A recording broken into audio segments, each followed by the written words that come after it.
ding.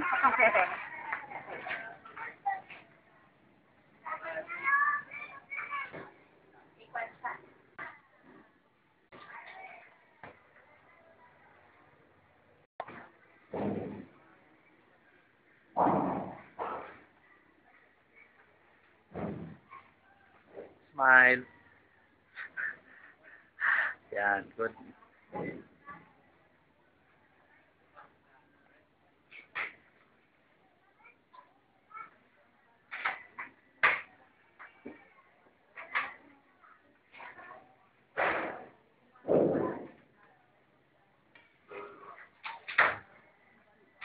Our Women's League National City Vice President, Kunigonda Saikon.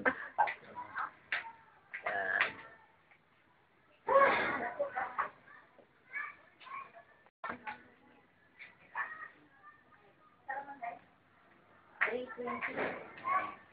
Women's League.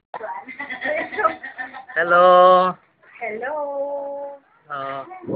Women's League. Welcome at the Women's League office. So, Eastern Visayas, welcome kayong lahat dito sa Women's League National Office. Yeah, what we are now? We are now in the business world. Sige. Hello, people of the Philippines. I am here now back again to serve you. There is two of the Women's League National Office. Okay. Mamaya. Yan ang mga books ng Women's League. Luzon, Visayas, Mindanao. Tungkol sa amin na bagong Women's League ID na plastic. Very good. Sige. Affidavit. Article in charge ko sa Women's League. Samora. Thank you. Smile. Yo. Lahat ng Women's League maganda. Ay, hindi naman talaga ito eh. Okay. Ang mga mida, nakuha na. Thank you for the love and support. Yay! Thank you.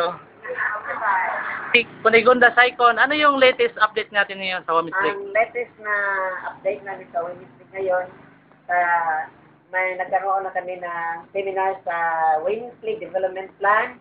Amo nang ginahimo ang mission, vision, object, goals, and objectives. So, nagpasalamat mi nga ang mga Women's League officials coming from different chapters nga nisuporta sila alang sa kalambuan sa mga kaubayanan. Amo pong pasalamatan gikan sa guidance sa atong mga ministro nga Ma'am Glenn, Sir Benji, ang magkanunay ang ilang pagsuporta na magmalabuon ang kalayukan sa mga tambayan.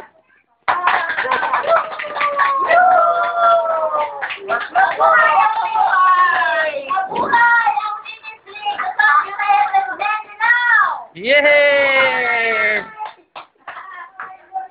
Mabuhay din ang mga representative! Yay! Coordinator! Salamat sa Rubinian Documentation.